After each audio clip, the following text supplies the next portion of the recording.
Hello dear friends, कैसे हो आप लोग।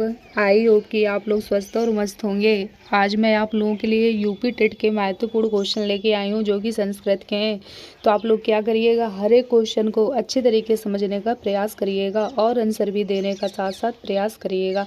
तो चलिए हम लोग क्वेश्चन की तरफ बढ़ते हैं। आज हमारी ये संस्कृत की यूपी टेट की पहली क्लास है, तो हम लोग क्या करेंगे, डेली क्लास को लेंगे। तो आप लोग क्या करिएगा, हर एक क्लास को अच्छी तरीके से अटेम्प्ट करिएगा और क्वेश्चन को भी अच्छे तरीके से समझिएगा, क्योंकि हर एक क्वेश्चन आपके एग्जाम पॉइंट ऑफ व्यू से बहुत ज़्यादा इंपॉर्टेंट है। तो चलिए फिर हम लोग क्वेश्चन की तरफ बढ़ते हैं। आप लोग क्या करिए, हर एक क्वेश्चन को अच्छी तरीके से समझिएगा। हमारा क्वेश्चन कह रहा है अष्टाध्यायी के रचयिता कौन है। क्वेश्चन क्या कह रहा है, क्वेश्चन कह रहा है अष्टाध्यायी के रचयिता कौन है, यानी जो अष्टाध्यायी बुक है तो इसको किसने लिखा है, ये पूछा गया है आप लोगों से। पहला कह रहा है पतंजलि, दूसरा कह रहा है पाणिनि, तीसरा कह रहा है कात्यायन, चौथा कह रहा है वरदराज। तो इसका जो राइट आंसर है वो क्या हो जाएगा, ये आपसे पूछा गया है। क्वेश्चन क्या है, क्वेश्चन कह रहा है अष्टाध्यायी के रचयिता कौन है, तो ये आपको बताना है। तो इसका जो राइट आंसर है वो क्या हो जाएगा, तो इसका जो राइट आंसर है वो हो जाएगा पाणिनि। क्या हो जाएगा, पाणिनि हो जाएगा। अष्टाध्यायी नामक बुक की रचना किसने की थी, पाणिनि ने की थी। ये आपको याद रखना है, लिख के आ जाएगा कि अष्टाध्यायी पुस्तक के रचयिता कौन है, तो ये भी आपको याद रखना है, किसने की थी, पाणिनि ने की थी। चलिए थोड़ा और समझते हैं। अष्टाध्यायी के रचयिता पाणिनि है। अष्टाध्यायी के रचयिता महर्षि कौन है, महर्षि पाणिनि या फिर पाणिनि, दोनों लिख के आ सकता है। तो आप लोग क्या करिएगा, सही कर दीजिएगा। अष्टाध्यायी में 8 अध्याय, कितने अध्याय हैं, 8 हैं। ये भी आपको क्या करना है, याद रखना है। प्रत्येक अध्याय 4-4 पाद में विभक्त है। कितने कितने उसमें पाद में विभक्त है, 4-4 पाद में विभक्त है। कुल मिलाकर कितने हैं, कुल मिलाकर 32 पाद एवं 4000 सूत्र हैं। कितने सूत्र हैं, 4000 सूत्र हैं। व्याकरण 6 वेदांगों में मुख्य माना जाता है। अष्टाध्यायी को पाणिनि व्याकरण भी कहा जाता है। ये आपको याद रखना है कि पाणिनि व्याकरण किसे कहा जाता है, तो ये कहा जाता है अष्टाध्यायी को। और चलिए समझ लेते हैं, जो हमारी पतंजलि है इसके रचयिता कौन है, इसके रचयिता थे महाभाष्य। कौन थे, महाभाष्य थे। किसके रचयिता, पाणिनि के, अरे पतंजलि के थे। किसके थे, पतंजलि के थे। और पाणिनि के तो ये थे कौन, अष्टाध्यायी, मतलब अष्टाध्यायी के कौन थे, पाणिनि थे। और जो कात्यायन है हमारे, इसके कौन थे, इसके बारे में भी समझ लेते हैं। जो कात्यायन बुक थी इसके रचयिता थे वार्तिककार। कौन थे, वार्तिककार थे। ये भी क्या करना है, आपको याद रखना है। ये किसके थे, ये कात्यायन के थे। और जो वरदराज है इसके कौन थे, इनके बारे में समझ लेते हैं। इसके थे लघु सिद्धांत कौमुदी। कौन थे, लघु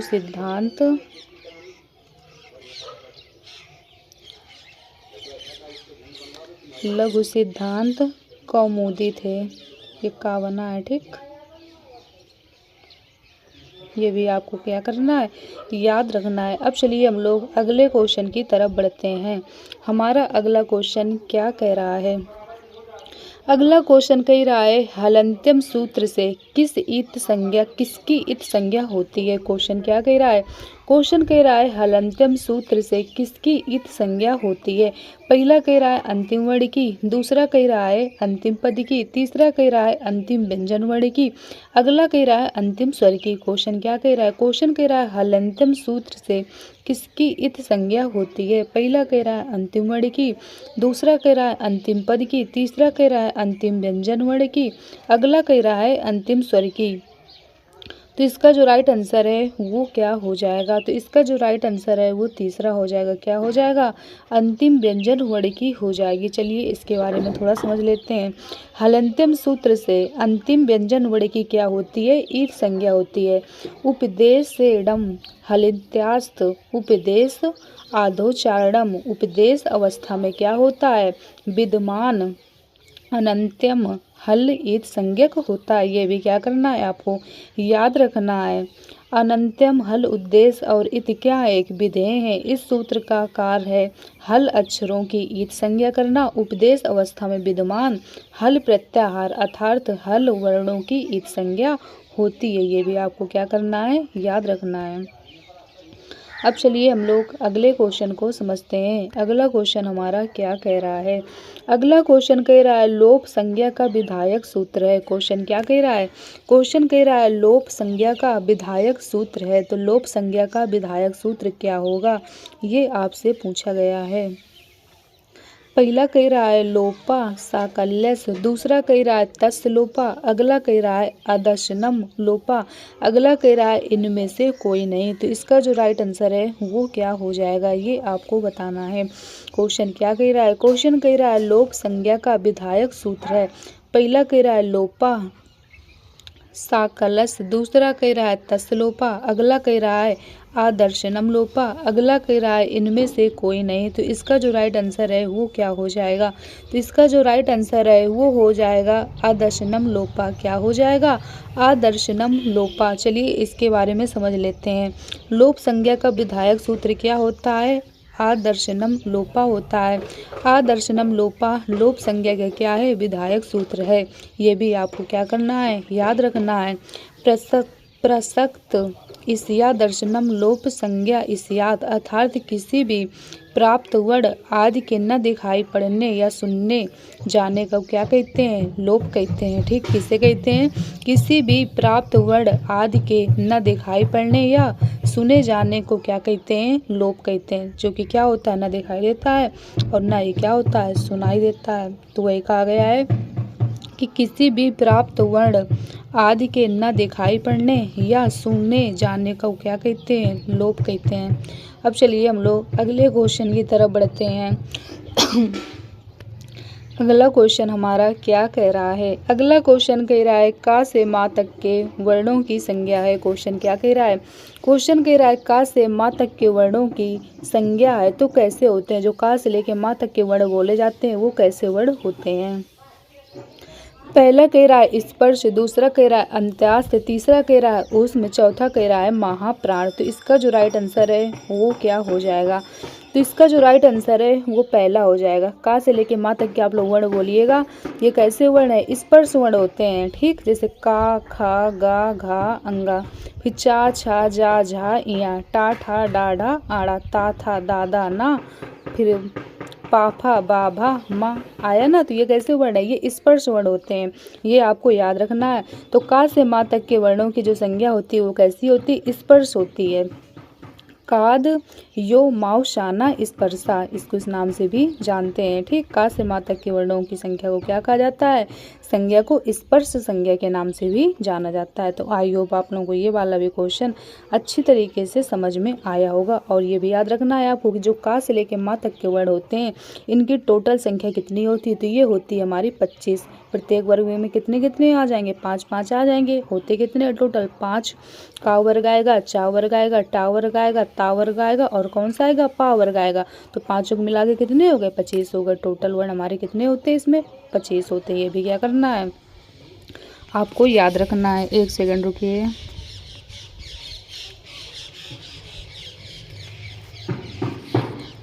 तो आप लोगों को ये वाला भी क्वेश्चन अच्छी तरीके से समझ में आ गया होगा।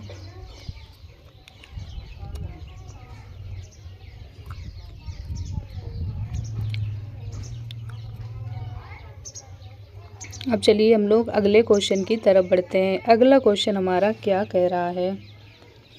अगला क्वेश्चन कह रहा है, क्या कह रहा है। अगला क्वेश्चन कह रहा है मुख नासिका वचनों, फिर खाली जगह दी हुई है, रिक्त स्थान के लिए उचित पद चुने। यानी मुख नासिका वचनों, फिर जो खाली जगह दी हुई है यहाँ पे आप क्या भरोगे। पहला कह रहा है वर्णा, दूसरा कह रहा है अनुनासिका, तीसरा कह रहा है प्रयत्न, अगला कह रहा है स्वरा। तो इसका जो राइट आंसर है वो क्या हो जाएगा। तो इसका जो राइट आंसर है वो बी नंबर हो जाएगा। क्या हो जाएगा, अनुनासिका हो जाएगा। क्या हो जाएगा, अनुनासिका हो जाएगा। मुख नासिका वचना अनुनासिका है। ये भी आपको क्या याद रखना है, ये भी आपको याद रखना है। कहा जा रहा है मुख और नासिका से उच्चारित होने वाले जो वर्ड होते हैं उन्हें क्या कहा जाता है, अनुनासिक कहा जाता है। मुख से बोले जाएं और किससे बोले जाएं, नाक से। नाक को क्या बोलते हैं, नासिका बोलते हैं। ठीक है, तो इन वर्णों को क्या कहा जाता है, इनको अनुनासिक वर्ड कहा जाता है। ये आपको याद रखना है। अब चलिए हम लोग अगले क्वेश्चन को समझते हैं। अगला क्वेश्चन हमारा क्या कह रहा है। अगला क्वेश्चन कह रहा है तुल्यः इस प्रयत्नम, फिर खाली जगह दी हुई है, फिर कहा जा रहा है रिक्त स्थान के लिए उचित पद चुनिए। तो यहाँ पे कौन सा भरा जाएगा? पहला कह रहा है उच्चारणम, दूसरा कह रहा है अल्प प्राणनम, तीसरा कह रहा है स्पर्शम, चौथा कह रहा है सर्वणम। तो इसका जो राइट आंसर है वो क्या हो जाएगा, ये आपको बताना है। तो इसका जो राइट आंसर है वो डी नंबर हो जाएगा। क्या हो जाएगा? D number. इसमें क्या लिखा है? सवर्णम। आपको याद रखना है तुल्यास प्रयत्नम सवर्णम। तालवा दि स्थान माभ्यंतर प्रयत्नश्चेत् द्वयम यस्य येन तुला तन्निमित्थम सर्वणम स्यात्। तालु आदि स्थान और अभ्यंतर प्रयत्न दोनों जिस जिस वर्ण के समान होते हैं वे वर्ण परस्पर क्या होते हैं? सवर्णम इनको बोला जाता है। ठीक, ये आपको याद रखना है। परस्पर क्या कहलाते हैं? सवर्णम कहलाते हैं। रा और टा इन दोनों वर्णों की परस्पर सवर्ण संज्ञा होती है। कौन कौन से होते हैं? एक ये होता है रा, तीसरी सी इसको बोलते हैं, और एक होता है टा। ये आपको याद रखना है। तो इसका जो राइट आंसर है वो क्या हो जाएगा? तो इसका जो राइट आंसर है वो हो जाएगा सवर्णम। ठीक, अब चलिए हम लोग अगले क्वेश्चन को समझते हैं। अगला क्वेश्चन कह रहा है वर्णों की अतिशय समीपता को क्या कहते हैं? क्वेश्चन क्या कह रहा है? क्वेश्चन कह रहा है वर्णों की अतिशय समीपता को क्या कहते हैं? पहला कह रहा है सवर्ण, दूसरा कह रहा है संहिता, तीसरा कह रहा है समास, चौथा कह रहा है संयोग। तो इसका जो राइट आंसर है वो क्या हो जाएगा? वर्णों की अतिशय समीपता को क्या कहा जाता है? तो इसको कहा जाता है संहिता। क्या कहा जाता है? संहिता कहा जाता है। थोड़ा समझते हैं इसके बारे में। वर्णों की अतिशय समीपता को क्या कहते हैं? संहिता कहते हैं। परा सत्रीकर्षा संहिता वर्णा नाम तस्थिति सातिध्री संहिता संज्ञा स्यात्। वर्णों या पदों की अत्यंत समीपता को क्या कहते हैं? संहिता कहते हैं। किसके? वर्णों या पदों के अत्यंत समीपता। समीपता मतलब क्या होता है? पास को। ठीक, इसको क्या कहते हैं? संहिता कहते हैं। अतः संहिता कहने पर सभी संधि क्या होते हैं? कार आदि होते हैं। ये भी आपको याद रखना है। अब चलिए हम लोग अगले क्वेश्चन की तरफ बढ़ते हैं। अगला क्वेश्चन हमारा क्या कह रहा है? अगला क्वेश्चन कह रहा है चतुर्विशयंती सहाय स्त्री संहिता किसे कहते हैं? क्वेश्चन क्या कह रहा है? क्वेश्चन कह रहा है चतुर्विशयंती सहाय स्त्री संहिता किसे कहते हैं? पहला कह रहा है रामायण, दूसरा कह रहा है महाभारत, तीसरा कह रहा है पुराण, चौथा कह रहा है इनमें से कोई नहीं। तो इसका जो राइट आंसर है वो क्या हो जाएगा?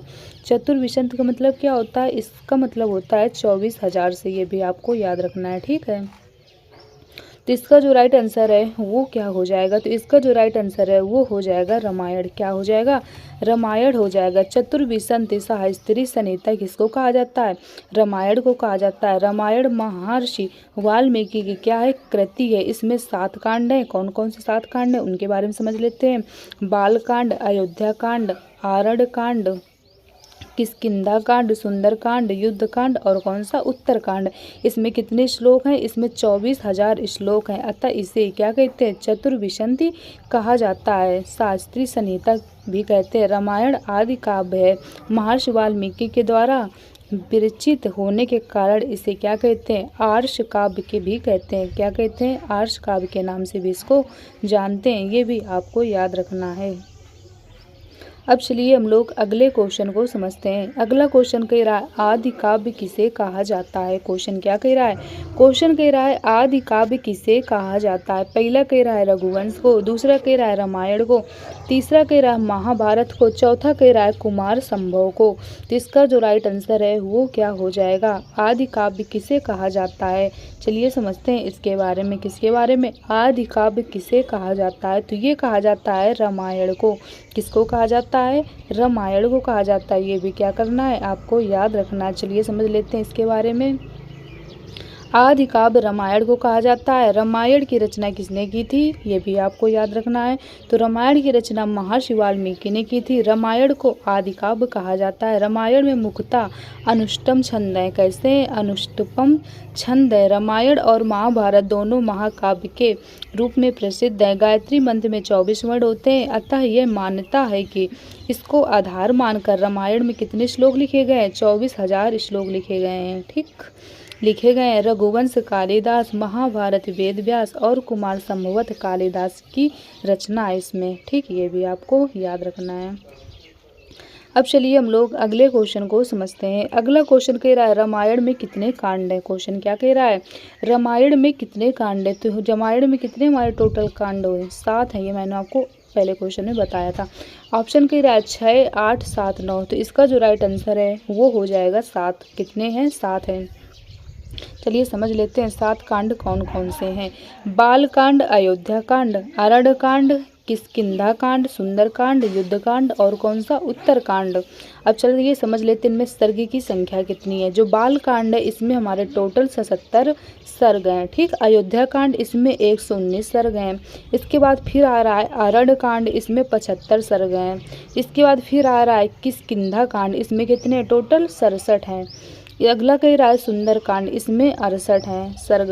इसके बाद फिर आ रहा है युद्ध कांड, इसमें 128 हैं। कितने हैं? 128 है।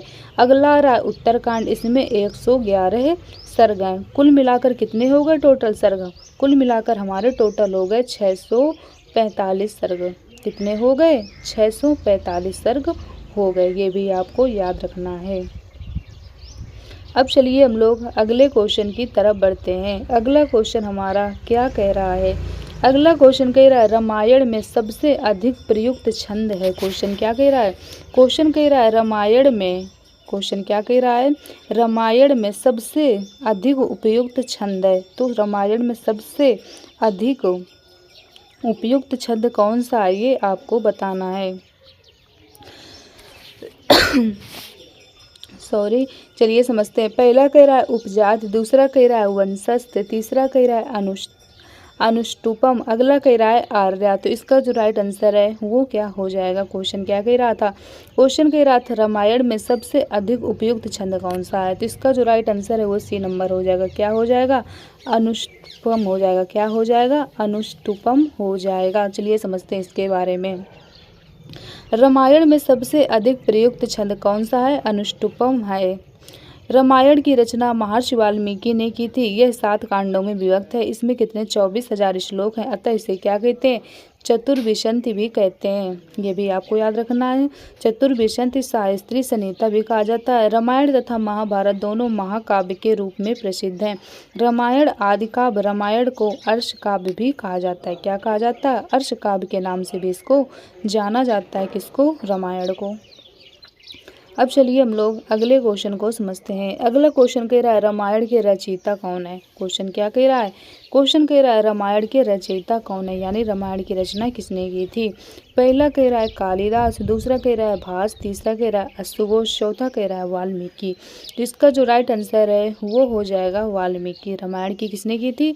वाल्मीकि ने की थी। रामायण के रचयिता आदि कवि वाल्मीकि हैं। इन्होंने रामायण की रचना 7 कांडों में की थी। कितने कांडों में? 7 कांडों तथा 24,000 श्लोकों में की है। यहाँ मर्यादा पुरुषोत्तम राम के गुणों का वर्णन हुआ है। किनके गुणों का वर्णन हुआ है?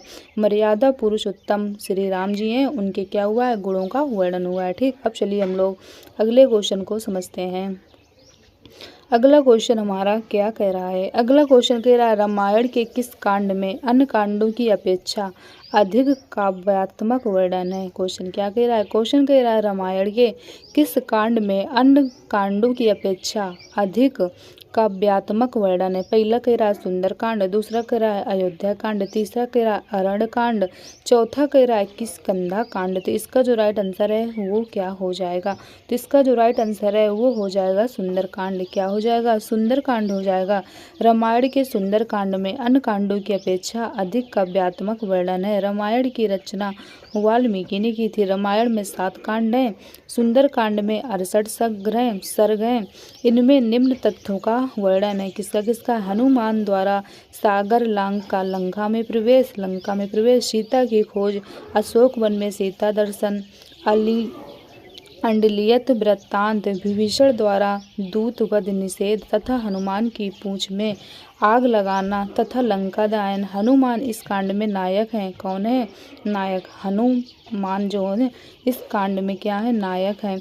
उनके सुंदर कार्यों के कारण इस कांड का नाम क्या पड़ा है? सुंदर कांड पड़ा है। ये भी आपको याद रखना है। अन्य कांडों से अधिक काव्यात्मक होने से भी इसे सुंदर कांड कहते हैं। ये भी आपको याद रखना है। अब चलिए हम लोग अगले क्वेश्चन की तरफ बढ़ते हैं। ये क्वेश्चन हमारी आज ही क्लास का लास्ट क्वेश्चन है। अगला क्वेश्चन कह रहा है बृहत्त्रयी में किस महाकाव्य की गणना नहीं होती है? क्वेश्चन क्या कह रहा है? क्वेश्चन कह रहा है बृहत्त्रयी में किस महाकाव्य की गणना नहीं होती है? पहला कह रहा है किरातार्जुनी, दूसरा कह रहा है शिशुपालवध, अगला कह रहा है नैषधीचरित, अगला कह रहा है रघुवंश। तो इसका जो राइट आंसर है वो क्या हो जाएगा ये आपको बताना है। तो इसका जो राइट आंसर है वो चौथा नंबर हो जाएगा। क्या हो जाएगा? रघुवंश हो जाएगा। बृहत्त्रयी में रघुवंश महाकाव्य की गणना नहीं होती है। शिशुपालवधम, किरातार्जुनीयम, नैषधीचरित्रम की गणना बृहत्त्रयी में की जाती है, जबकि रघुवंशम, कुमार संभवम और मेघदूतम की गणना लघुत्रयी में की जाती है। किसमें की जाती है? लघुत्रयी में की जाती है। तो आई होप आप लोगों को यहाँ तक के क्वेश्चन अच्छी तरीके से समझ में आए होंगे और आपने क्या किया होगा, हर एक क्वेश्चन को अच्छी तरीके से समझने का भी प्रयास किया होगा। तो चलिए फिर आज की क्लास को हम लोग यहीं तक रखते हैं। आप लोग ज़्यादा से ज़्यादा वीडियो को दोस्तों तक शेयर करिएगा, जिससे क्या हो दोस्तों की भी हेल्प हो सके। चैनल को लाइक और सब्सक्राइब करिएगा, जिससे आने वाले नोटिफिकेशन आप लोगों को टाइम टू टाइम मिलती रहे। और अगर अभी तक आप लोग हमारे टेलीग्राम चैनल से नए जुड़े हो तो उससे भी हो जाइए। उसकी जो लिंक है नीचे डिस्क्रिप्शन बॉक्स में पड़ी है, तो वहाँ पर भी आप लोग ऐड हो जाइए। क्लास की PDF आप लोगों को वहीं पर मिलेगी। और आप लोग कमेंट करके बताया करिए कि आप लोगों को क्लास कैसी लगी। तो चलिए फिर आज की क्लास को हम लोग यहीं तक रखते हैं। आप लोग ज़्यादा से ज़्यादा वीडियो को दोस्तों तक शेयर करिएगा। Okay, thank you.